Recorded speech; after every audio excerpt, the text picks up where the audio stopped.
One thing I've learned, if you don't hold their feet to the fire, everybody gets burned.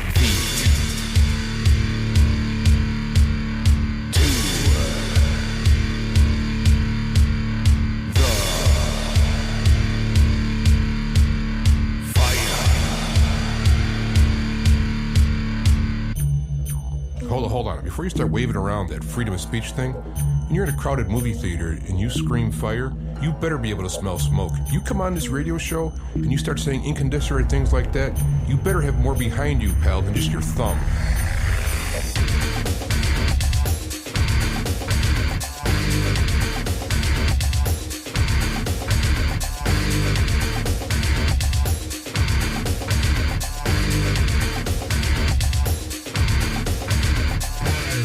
I've been listening to talk radio for years, and one thing I just can't stand is when the host has to, push his way on the people, beat the callers into his way of thinking, extending his ego. Or when the callers call in and say something so outrageous and the host lets it go unchallenged.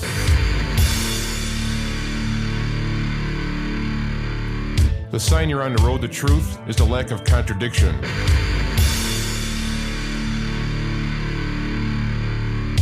You want to find truth, you just don't simply believe somebody because of their authority or their degree, or you listen to what they say, you test it against reality, and you hold their feet to the fire.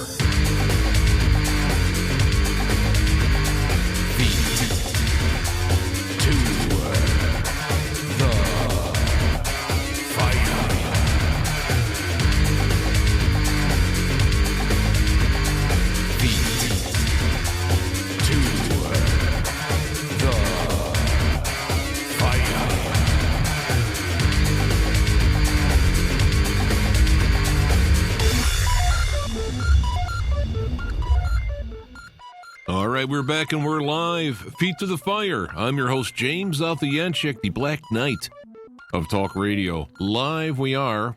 Live audio on Spreaker. After it's done, it uploads to YouTube and to can't think of the other one now. I'm seeing a picture of the logo. BitChute. There we go. And soon to be going on the video Gab TV, but I want to limit the video on Gab TV to the actual video, which, by the way, next week, Richard Allen Miller will be here live. We're going to work on Sunday afternoon and try to set up the technical aspect of it, because sometimes the bandwidth, and we may resort to audio only if it can't get a good picture, but we'll set that up, and we may do live in the afternoon. So best way to do is subscribe to YouTube. I'm still there for now. And when we go live, you'll be notified. Also, if you hang on to the social media of Gab, and I still have a little toenail presence on Facebook, I will post that as well. So that is Richard Allen Miller. I realized I haven't done an interview with him since June of 2020. And so we'll have a lot of fun to talk about. He's, for those who have not heard him, he's kind of like the mad scientist, but he's very innocent, childlike laugh and presentation. He's a pretty good guy. One of my faves to talk to. I got the fan going on in the background. You can hear it buzzing. I'm just... Anyway, I posted, like earlier in the day, or maybe it was yesterday, I was pondering on things, and that's how I usually do these shows, is I kind of ponder on things that are going on. Let me turn this down a tad. It's driving me crazy. I kind of ponder things and come up with, I'd like to say inspiration. I'd like to hope that this is coming from deep in my mind or in my soul or in some kind of divine enlightenment, if you will, realizing I'm in a sinful body and I far from would call it prophecy, but I kind of hope. That's what I look for. I want to know the truth.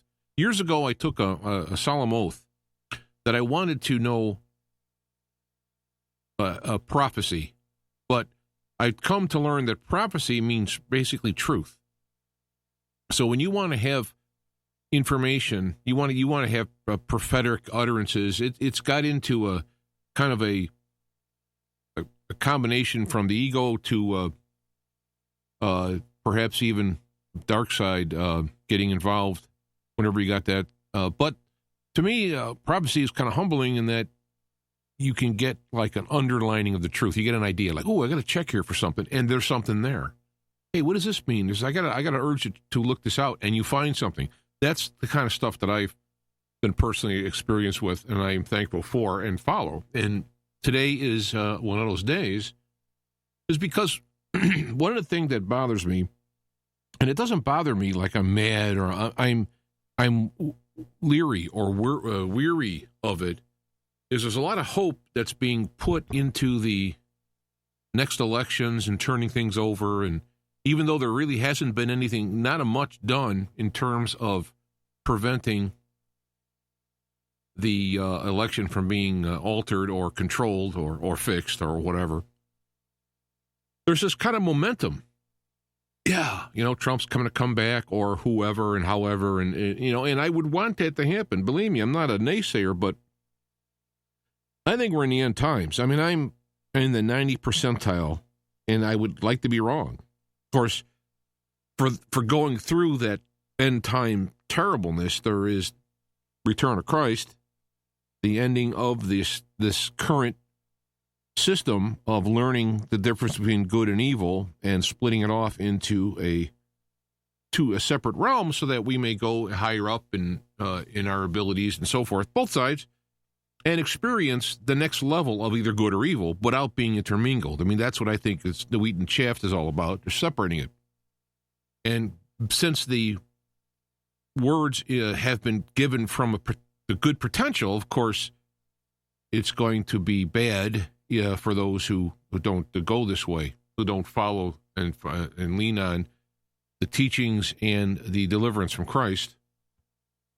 Anyway, so we're in the end times. Okay, so that's what do I get nervous and scared? Well, I mean, I am a human being that has a pain threshold, both emotional, mental, physical, so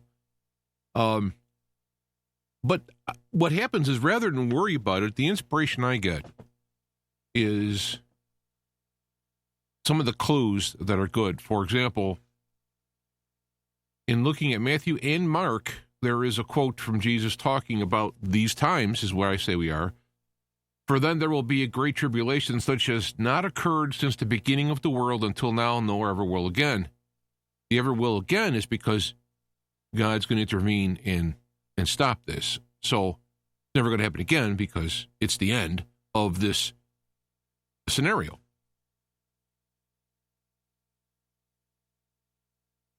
Get it? So what happened is, and will never happen again. And in those days, they had not been cut short. In those days, if those days have not been cut short, no life would have been saved.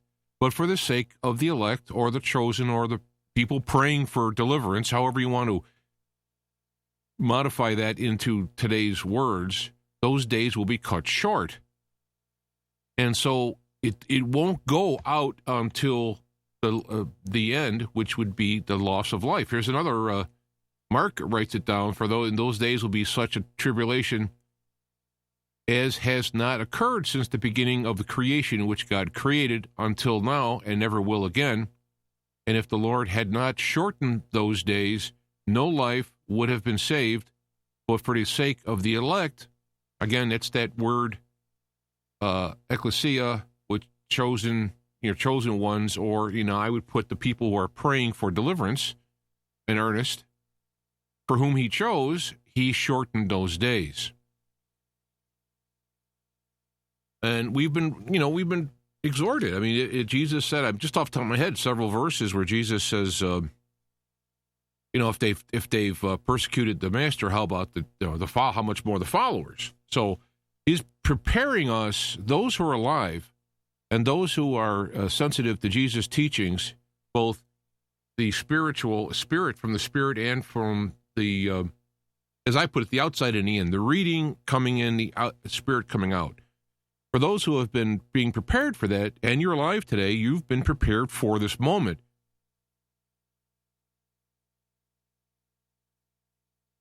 Jesus says also in John, behold, their hour is coming and has already come for you to be scattered, each to his own home, and to leave me alone. Yet I am not alone, because I am with the Father. So that's at that time. And an hour is coming. Well, those same things will happen. We will be separated, and, put in, I don't know if you want to call it camps, or we're forced to stay inside our house or be arrested or whatever. And yet we won't be alone, because we have the Father via Jesus and his teachings. These things I've spoke to you, that in me you may have peace. In the world you have tribulation, but take courage, I have overcome the world. This is where the encouragement comes in. Not that we're going to have a great election that's going to make things all wonderful, because we've always seen that people are sinful. People who go for power turn bad, and the ones who are good, there's very few of them. And so in the context of what's going to make a change in the country, I don't see I don't share that enthusiasm. And there's a verse in Revelations where this is to kind of set it up. Well, I'll just read it. Maybe there's enough setup on there. I started early enough. And one of the elders responded to me, saying, "Who are these clothed in white robes? And clothed in white robes, who are they, and where have they come from?" And this is the writer of Revelation, which is assumed to be John, said to him, "Lord, you know." And he said to him, "These are the ones who came out of the great tribulation, and they have have washed their robes and made them white in the blood of the Lamb. For this reason they are before the throne of God, and they serve him day and night in his temple. And he who sits in the throne will spread his tabernacle over them." This is the key phrase here at this point. After these times happen, after the tribulation, the people who come out of the tribulation, who are the called, who are the saved, who are the believers, pick your describer, they will no longer hunger nor thirst, nor will the sun beat down on them, or any scorching heat, for the Lamb is in the center of the throne, and will be their shepherd, and will guide them to springs of water of life, and God will wipe every tear from their eyes. Well, this is, just if I can sum it up in a handful of verses, this is the point. Going into these tribulation times, it's going to be worse than it ever has been. It'll never be again, because God will shorten those days, lest everyone be killed, and will pull them out and wipe away tears and so forth. Now, the words here are given in a apocalyptical language, spiritual language. So if it says, if you look at it in the legalistic sense, they're going to he's going to be in the throne, they're going to sit around him and worship him for the rest of eternity. While that is true, I think what you end up having, though, is you have the next level, which will be a whole nother level of good-centered, God-centered spiritual power, to which Jesus will be in the center of this next level, and things will happen and so on. But this is how it's been put down there.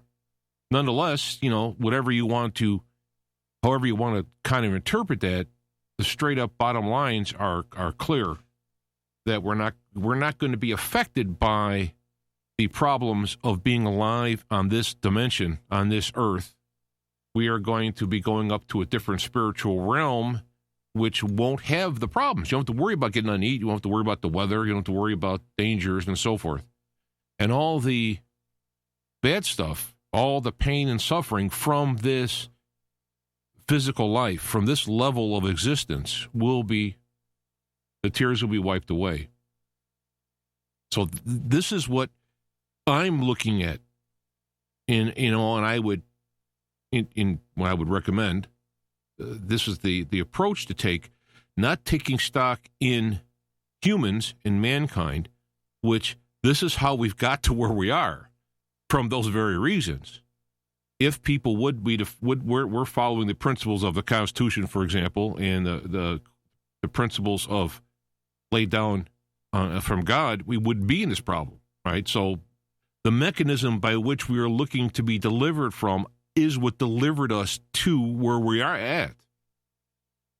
So it's like it's almost like being slapped, and you're hoping the person who's slapping you will save you from being slapped. And this is why I'm not looking at all toward anything. I mean, look what happened with this whole COVID thing. All this stuff is coming out now, and they're just changing things on the website, just moving on, because now we're focusing on the narrative from Ukraine. And it's the bad Russians. Now, again, all governments are evil. All governments are run by people who are in power. But you'll notice that the arbitrary and absolute condemnation of Russia is based on the threat to the world system that Russia's protuberance has caused. It's not, it's like they didn't care about dictators like Saddam Hussein or Muammar Gaddafi. Even it's when all of a sudden they affected the banking system when Saddam wanted to sell oil other than using petrodollars, and Muammar decided to create a currency based on gold for Africa outside of the world system. Well, now I can't have that, So to look to the system to save us, even if we look at us in the system doing our part to change it, the system has become absolutely corrupt.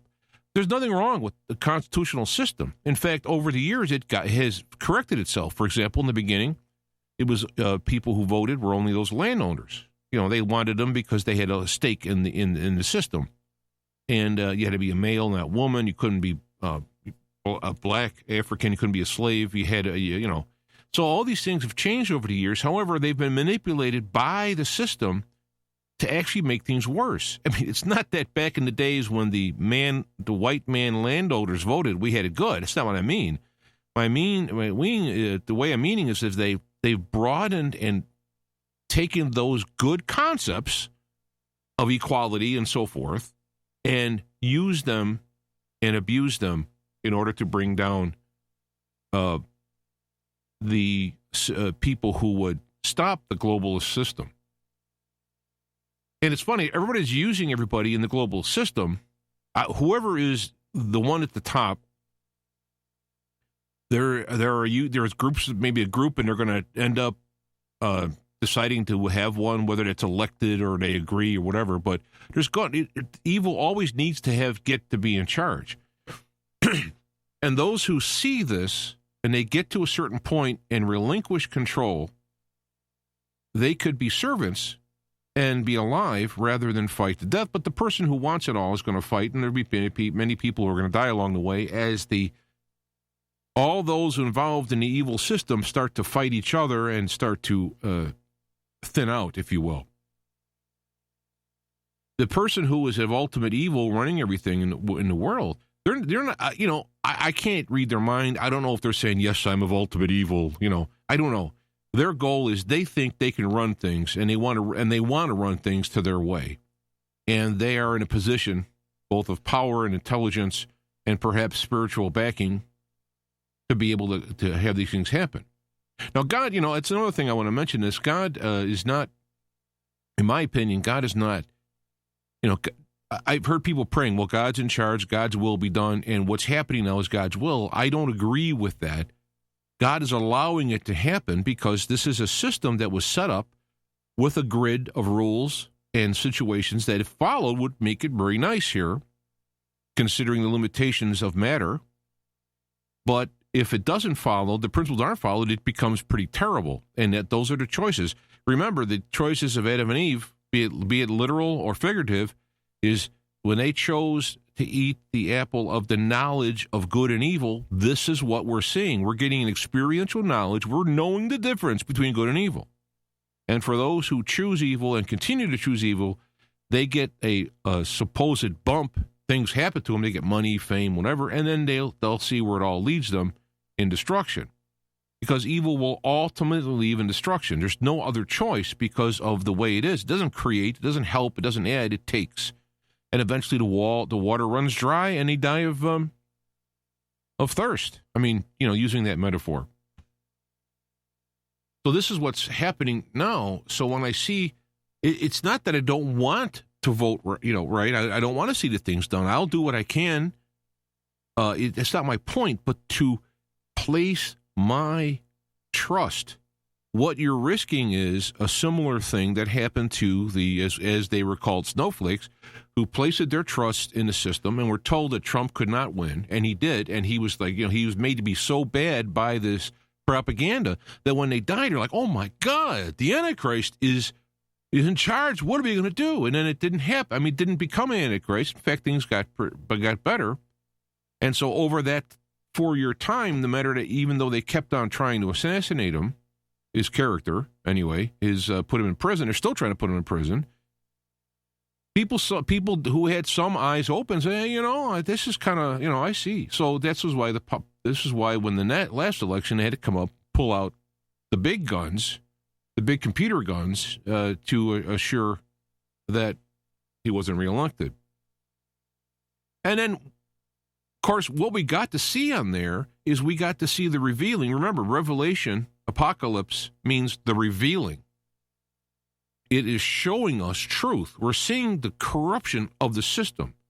We're seeing the attorney, the health. What is it? The health official is a transvestite. And you see these other things happening. It's like it's being revealed in your face. It's not behind a corner. It's not dressing at a party and having it. This is like walking down the street. This is in your face. And so, and it's not about changing one. It's not about a person who's had a problem where they're unclear about their gender or whatever. That does happen, right? It does happen for various reasons.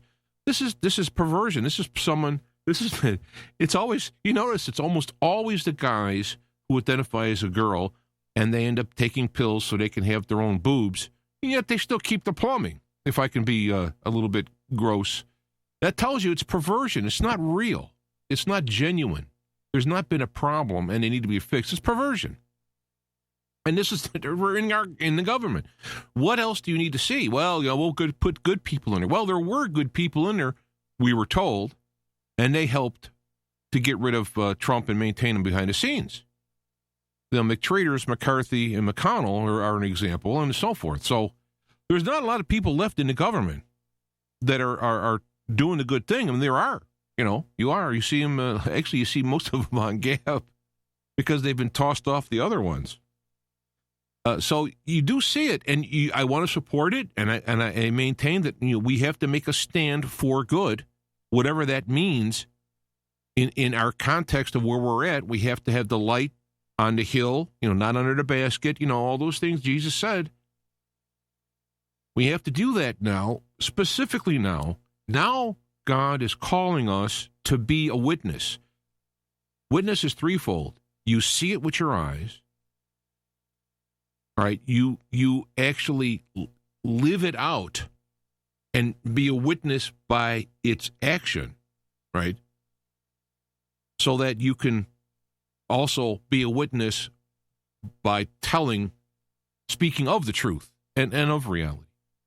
So you're using your mouth, your eyes, and your actions. So this is what we're being called to do now. Not being called necessarily to have a revolution and fight and all that stuff. You say, this is where I have a problem with the fighting. Somebody comes, attacks you, you protect yourself. But when you go blow up something so they don't attack you, now I got a problem. Because even though that might be in all pureness at that moment, it might be good, it's very abusable because if you do that kind of thing, you can end up killing innocent people in there, and that's never acceptable. this is why war is bad, because innocent people get killed and harmed and hurt. And it's ideologically driven. Most of the time, it's greed driven. And we start to see, as things are revealed backwards, we start to see what actually happened in other incidents in our past. And you can start to see the actual,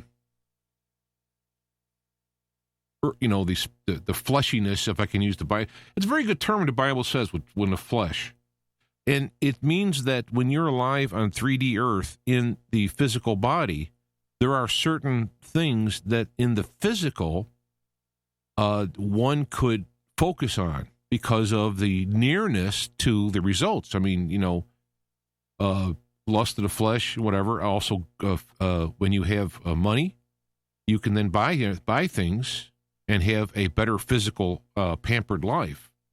But as we've seen throughout history, the more pampering it becomes, the more corrupt it is. So, I mean, this is why there has to be a balance in those things and not be coming on to the...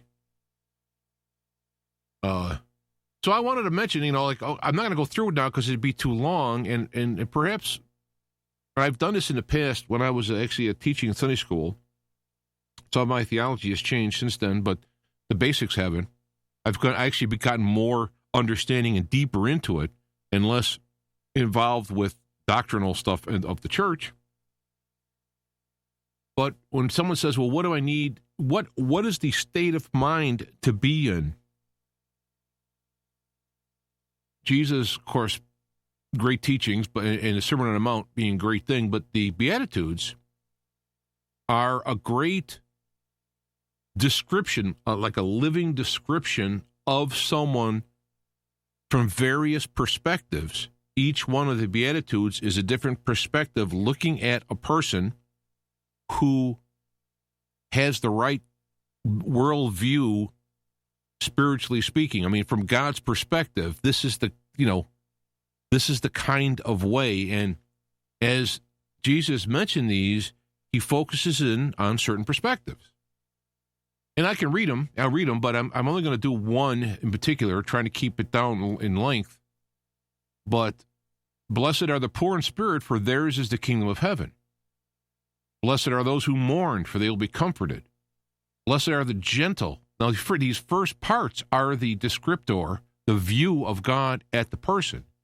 The gentle, the mourn, the poor in spirit. Blessed are the gentle, for they'll inherit the earth. It's not that those individuals, because of that individual trait, will have a certain kind of reward. Like, for example, the gentle inherit the earth. Look at Jesus talking about the cross-section of a God-loving person. And if you look at all the cross-sections, poor in spirit, those who are mourned, or gentle, who hunger and thirst for righteousness, those are all describing the same person.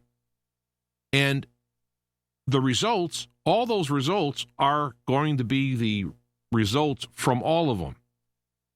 So all of these descriptors will receive all of these things. But the way it's being taught, it's like if you take a person and you look at him and you say you cut him into 5 pieces, 10 pieces, and then you take the result and cut them into 10 pieces and just line up the pieces just for descriptor kind. Because it's a lot easier to have the one-liners like this. I think that's why they're remembered well and written down. And then you could reassemble them to create the bigger picture.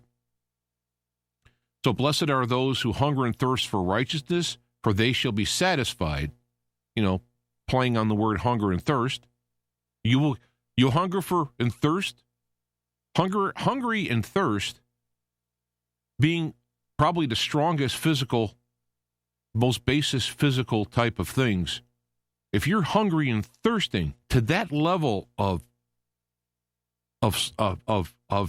wanting, suffering and wanting for righteousness, you'll have your hunger and thirst satisfied.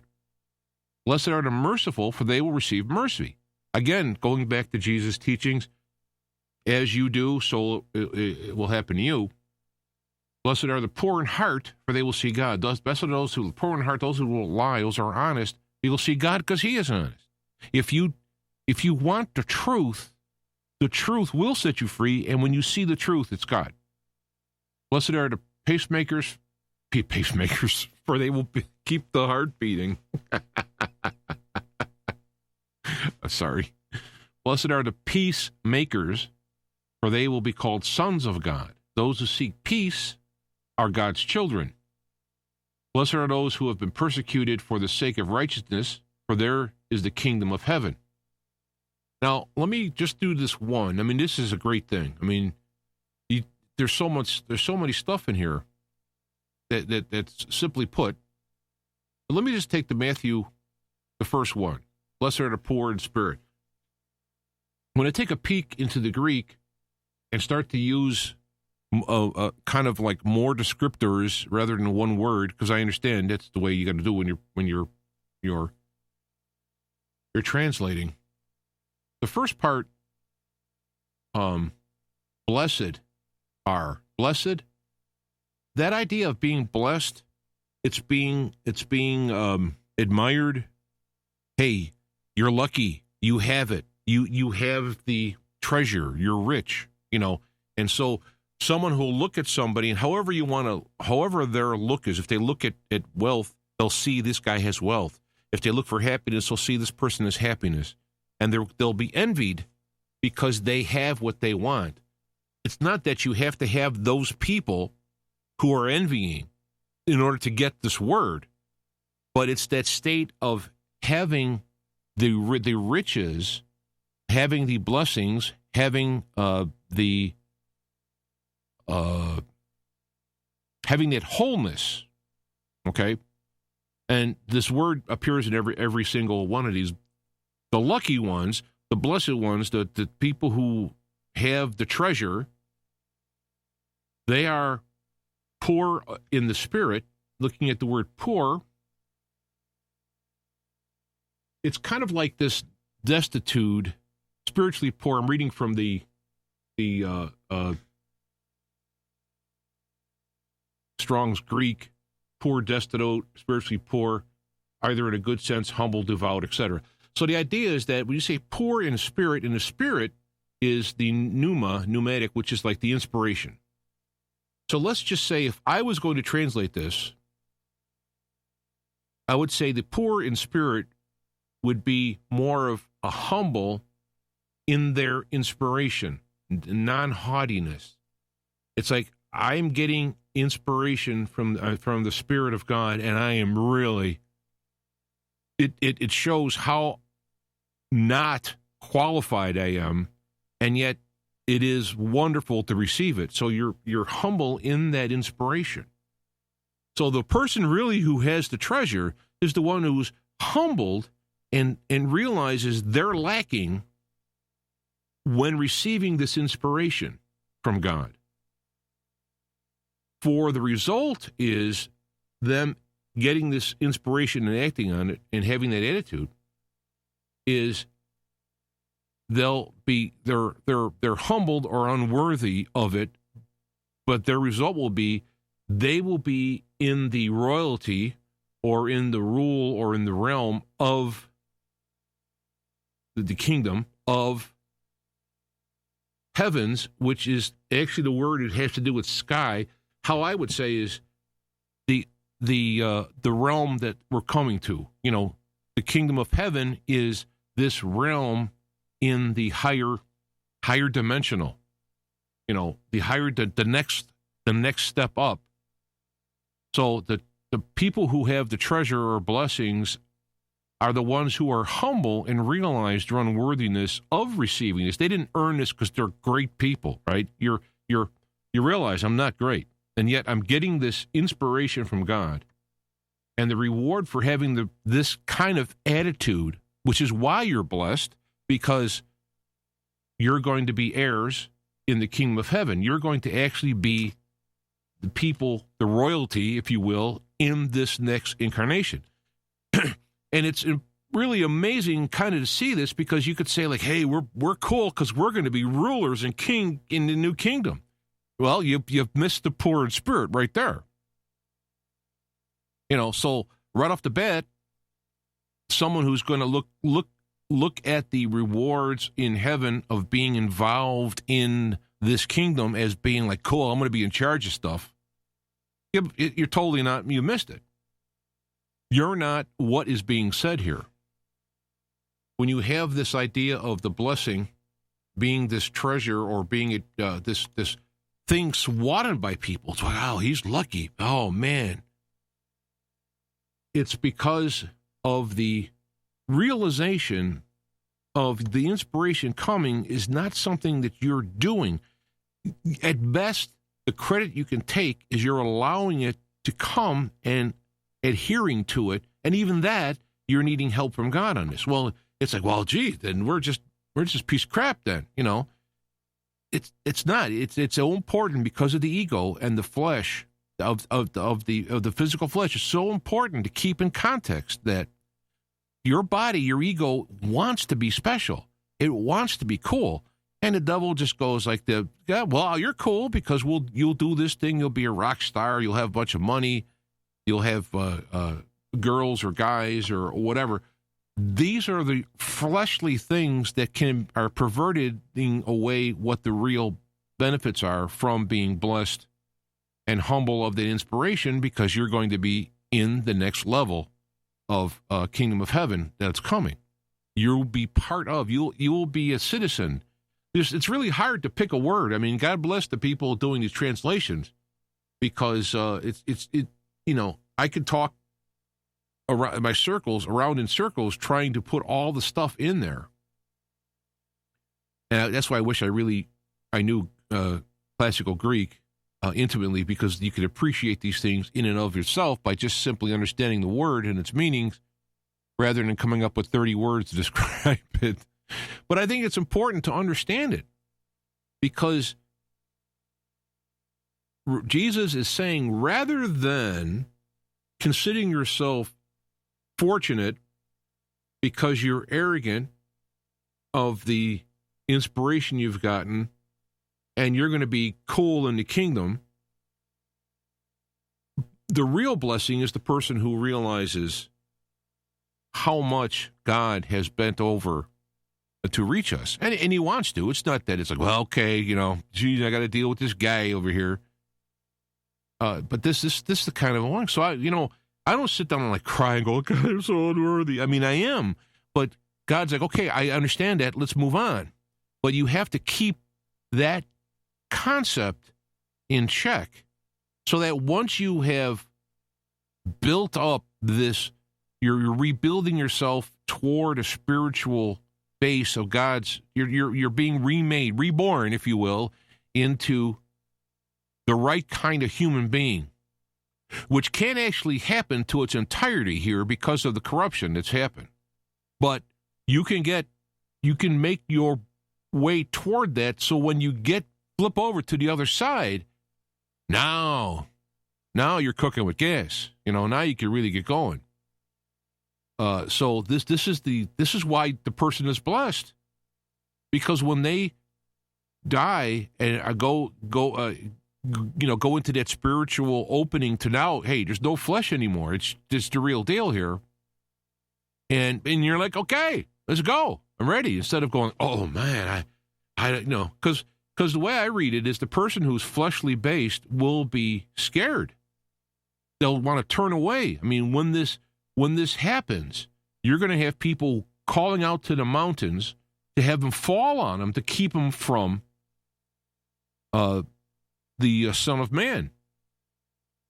Well, it's like, why didn't they just kill themselves? Well, they can't. You see, they're in the next level here, and that whole fleshly stuff, but they understand now. It's like they're so out of the way, so uncompatible, that they're like, just hide me in the rocks from this, right? Whereas the other person, who I'm not saying they're going to be cocky about it, they're going to be. It's like a kid who sees their grandpa, hi, and he gives. I mean, I remember this my grandfather, and it's funny because if you talk to people who have different age, and my mother and so on, there were some problems with him. He wasn't. But what I saw was this grandpa. When I saw him, he loved to see me, and he did love to see me, and he'd give me a little piece of candy. He'd take one of those. What do you call those? This lifesavers, and he'd break him in 4, which I guess because he did go through the depression, and he'd give you the lifesaver. He always kept them with him, or he had a cough drop, Luden's cough drop. He always had that with him, and he'd love to see you, and he'd love to give you the little present. This is the view of God that you have when you are blessed with being poor in spirit. This is how you look at God. You're like, oh, I love you, God. And it's great, right? And you know that you're a sinner.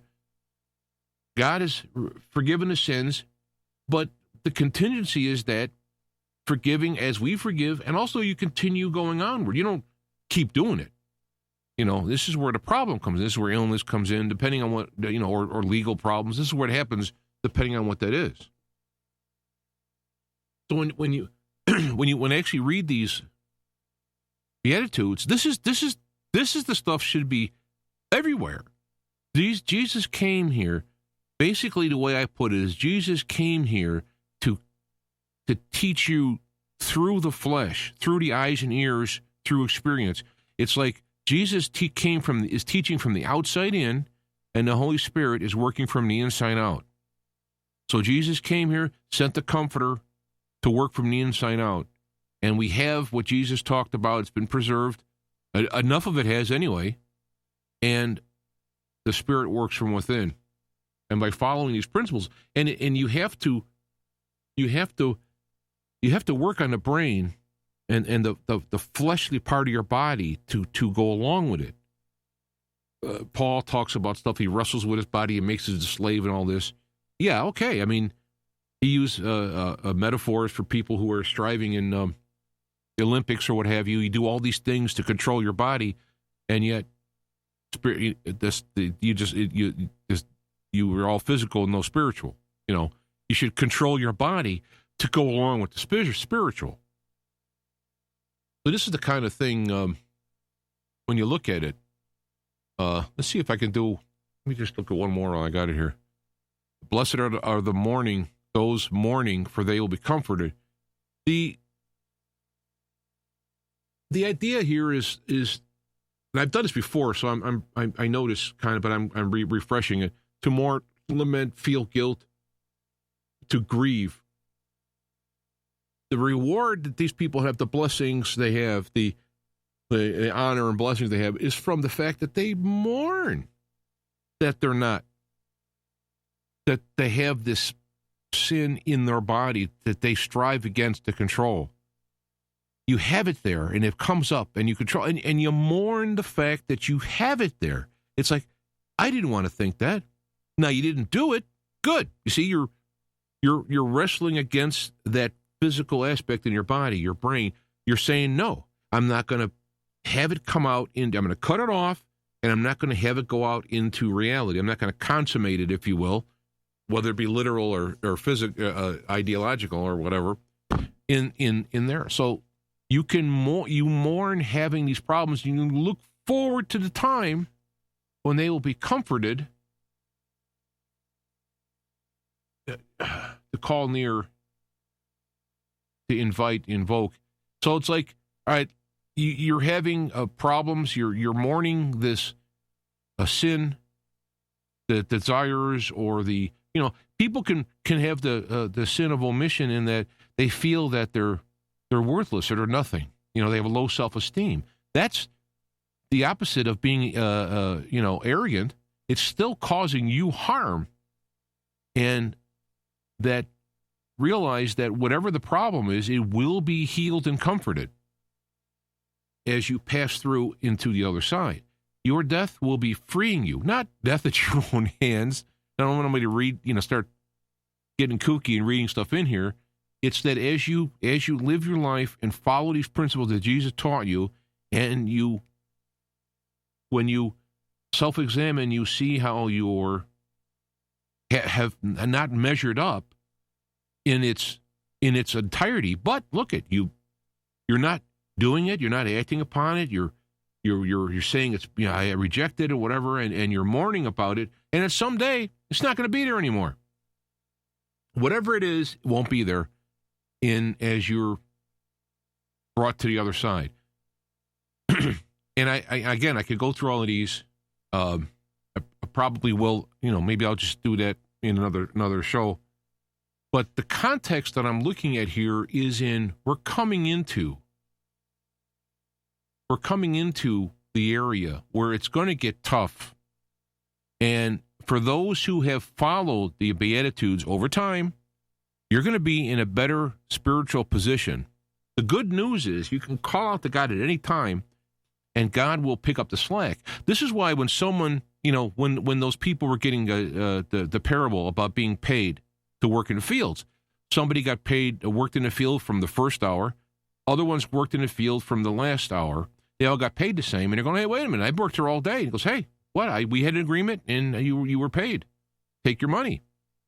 The idea is that God is so loving and is so wonderful that he'll take you at any time to whatever level it can. You just have to call upon. This is why knock and it'll be open to you, and seek as you'll find. You call upon the name of the Lord and you'll be saved. All these things it's a free will, and we're being stacked up against it, but God knows that and is there's still, by divinely creating at the beginning of the world, there's still this pathways that are there all time, everywhere. So it's really good stuff. When you read this stuff, it's really good. That's why I like it. And whenever I recheck and reread it, I'm encouraged. I'm not, I'm convicted. Everyone's convicted who does this stuff of, hey, I should talk to everything from I was a little bit too snippy or a little bit too arrogant to being manipulative and evil. You just move on. Move on. And not going to do it, and you keep following. And if you don't keep doing it, this is why it's good to go to church. The trouble is there's not a lot of churches that are good to go to. The idea is by being involved in understanding these things and with other like-minded people, there is this joy that comes from it, and there's the spiritual, electricity that goes back and forth. But of course, you're going to get churches where you're going to have people who are going to rise to power, and power corrupts, and ego corrupts, and that's why you can't have anything on this world until it's cleaned, until we get rid of the sin within our lives or are healed out, and the people who want to continue on with evil they can go ahead to another level and go do their evil. Until that happens, it's not going to be complete. So the world isn't. Where the world is good, meaning the mechanism there is pushing toward good, it's not till we separate the evil from the people who want good, the people who want evil, and then you put them in a container that doesn't have the evil. This is what the whole idea is. You're making a choice now. Do I want good or evil in the absolute sense? And of course, the dark side has upped the ante by lying and cheating during the thing, which you would seem that cheating is more powerful. And this is why I've also said that if good and evil stick to their principles, evil will always win in this dimension, because they'll do whatever it takes, and they'll kill, maim, and then the good people won't. The reason why evil hasn't taken over all the way is because they're self-destructive in the process. Evil will always end up in self-destructing. And so what's making this time be the end times, I think, is that because it's a world-driven event, and the weaponry and the surveillance and the computers and all this stuff are so tremendous now that before evil would be corrupt itself and go back down again, you'll end up wiping out all of life. So this is why God will say, "This is it. We're done. We're going to end this now and move on with it." And so this is why we have to be vigilant this time, and probably why I keep saying this here and there is because when you trust in God to do what you think should be done and it doesn't happen, there's like, hey, why, God, have you forsaken me? But God will never forsake us. It's our choices that we can't see what the master plan. It goes back to creation. So I maintain that God doesn't enter space and time much. Miracles we see oftentimes aren't actually God stepping into space and time and altering it to a certain outcome. Now, God can and does. I'm just saying that I think what is more likely is from the beginning of time, the cogs have been turning so that a lot of times people are in the right place at the right time for this blessing to occur or this change to occur. And some people have not, but on the other side, they'll have that robe, as it said in Revelation, and God will wipe all tears from our eyes, because God will use all of us at some point to do something. And sometimes we'll take it on a chin for the higher best good. And God will never ask you to do stuff that your reward won't be tenfold over what you missed, which is the principle taught by Job. Again, whether these literally happen or not, it's irrelevant to me. The principle that's taught is true. So I think I'll leave it there. And you can look, I'll put the links in the box of these things, and you can continue. You can look at the one, what is this place called? Bible Hub, which will allow you to look into some of the Greek, give a little bit of a deeper understanding of what the words are and to what it means. And, I tell you, whenever I do this, it just wow, blows my mind. It never gets old. So I see Kelvin in the chat room and Bizarre. So anyway, I'll see you guys next time. God bless. Take care. Next week we'll have Richard Allen Miller. We'll do a live interview with him. He's always fun to do. And all right. God bless you. We'll see you.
Feet to Fire is a production of IPS Media Works on the OnSync Radio network of stations.